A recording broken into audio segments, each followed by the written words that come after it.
اعوذ باللہ من الشیطان الرجیم بسم اللہ الرحمن الرحیم قال رب اشرح لی صدری ویسر لی امری واحلل عقدۃ من لسانی یفقهوا قولی رب زدنی علما۔ عزیز طلبہ جماعت ہشتم، میں آج آپ کو سورہ انفال رکوع نمبر دوسرے رکوع سمجھانے جا رہا ہوں۔ تو اس رکوع کے اندر جو عنوانات ہیں، جو چیزیں بیان ہوئی ہیں، ان کا سب سے پہلے ایک دائرانہ نظر ان پر ڈال لیتے ہیں۔ اور یہ کلاس 8 ریڈ اور گرین دونوں کے لیے ہے، آپ لوگوں نے اس کو غور سے سننا ہے، اور پھر اس کے بعد اگر اس میں کوئی بات سمجھ میں نہیں آئی تو مجھ سے ضرور پوچھیں۔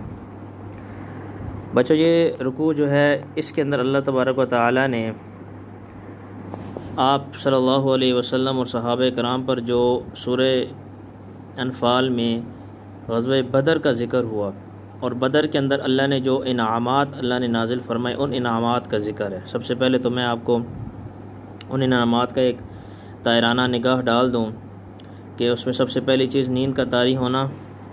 ٹھیک ہے، یعنی پھر اس کی تفصیل میں پھر چلتے ہیں۔ باران رحمت کا نزول، مسلمانوں کے ایمان کی پختگی، فرشتوں کا نزول، کفار پر رعب طاری کرنا، دشمن کی آنکھ میں ریت پڑنا، اور جنگی چال کے طور پر پلٹنے کی اجازت، ٹھیک ہے۔ پھر آگے کفار کو ان آیات میں تنبیہ کی گئی کہ وہ مسلمانوں کے ساتھ جنگ کرنے کے بارے میں سوچنے کی بھی کوشش نہ کریں۔ تو پھر اس رکوع کی ترجمے کی طرف چلتے ہیں۔ جو غشیکم النعاس امنۃ منہ، جس وقت اس نے تم پر اپنی طرف سے تسکین کے لیے اونگ ڈال دی، یعنی نیند طاری کر دی، اور تم پر آسمان سے پانی اتارا، وَيُنَزِّلُ، اور اتارا علیکم تم پر، من السماء، آسمان سے پانی، کس لیے؟ لِيُطَہِّرَکم، تاکہ اسے تمہیں پاک کر دے، وَيُذْهِبَ عَنْکُم، اور دور کر دے تم سے، رجز شیطان کی نجاست، وَلِيَرْبِطَ عَلَىٰ قُلُوبِکم، اور مضبوط کر دے تمہارے دلوں کو، وَيُثَبِّتَ بِهِ الْأَقْدَامَ، اور اس سے تمہارے قدم جما دے۔ یہ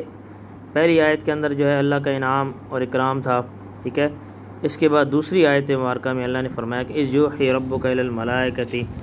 انی معکم فثبتوا الذین آمنوا سألقی فی قلوب الذین کفروا الرعب فاضربوا فوق الاعناق واضربوا منهم کل بنان۔ جب تیرے رب نے فرشتوں کو حکم بھیجا کہ میں تمہارے ساتھ ہوں، یعنی انی معکم، یعنی اللہ نے کہا کہ میں مسلمانوں کے ساتھ ہوں، فثبتوا الذین آمنوا، پس تم ثابت قدم رکھو جو لوگ ایمان لائے، سألقی، میں ڈال دوں گا، فی قلوب، ان کے دلوں میں،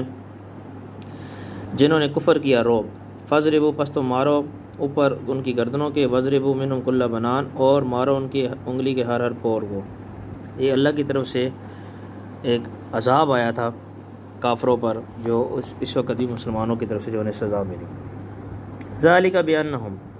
یہ اس لیے ہے کہ وہ اللہ اور اس کے رسول کے مخالف ہیں، اور جو کوئی بھی اللہ اور اس کے رسول کا مخالف ہو تو بے شک اللہ سخت عذاب دینے والا ہے۔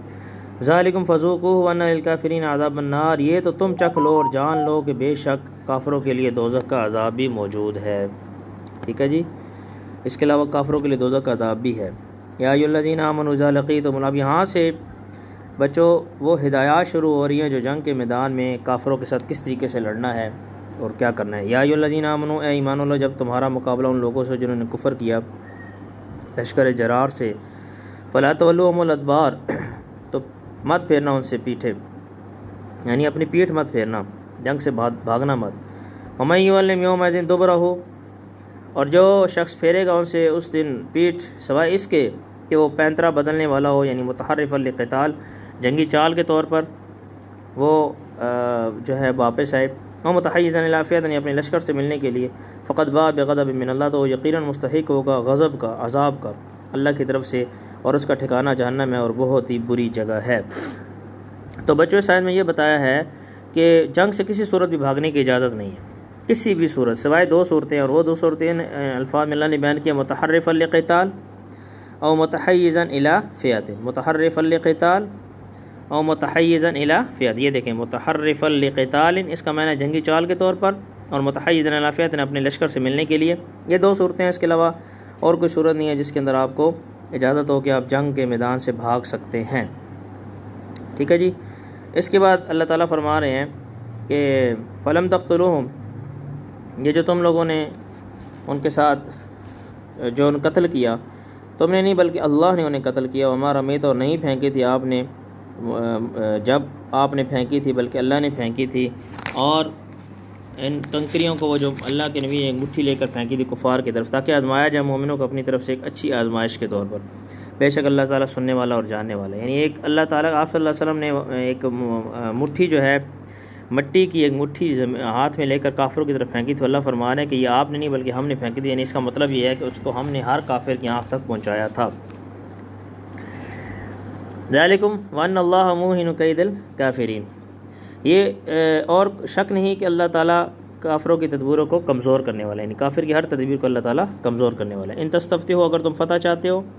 اب یہ کافروں کو مخاطب کر کے اللہ تبارک و تعالیٰ جو ہے ان پر طنز فرما رہے ہیں، یعنی ان کو ایک قسم کی تنبیہ فرما رہے ہیں کہ اگر تم فتح چاہتے ہو، یعنی اس میں یہ ہوا تھا کہ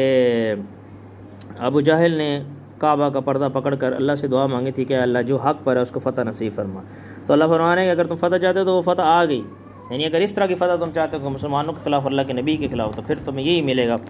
اور اگر تم بعد آ جائے تو بہتر ہے تمہارے لیے، اور اگر تم دوبارہ نافرمانی کی تو ہم بھی تمہیں عذاب دیں گے اور ہرگز فائدہ نہیں پہنچے گا، اور ہرگز فائدہ نہیں پہنچائے کہ تم کو تمہاری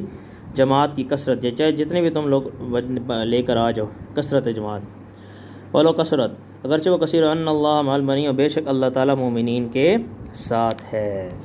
جی بچوں، یہ اس میں ترجمہ ہو گیا، اس کے بعد اگلی ویڈیو میں اندر میں آپ کو اس کی تفسیر بتاتا ہوں۔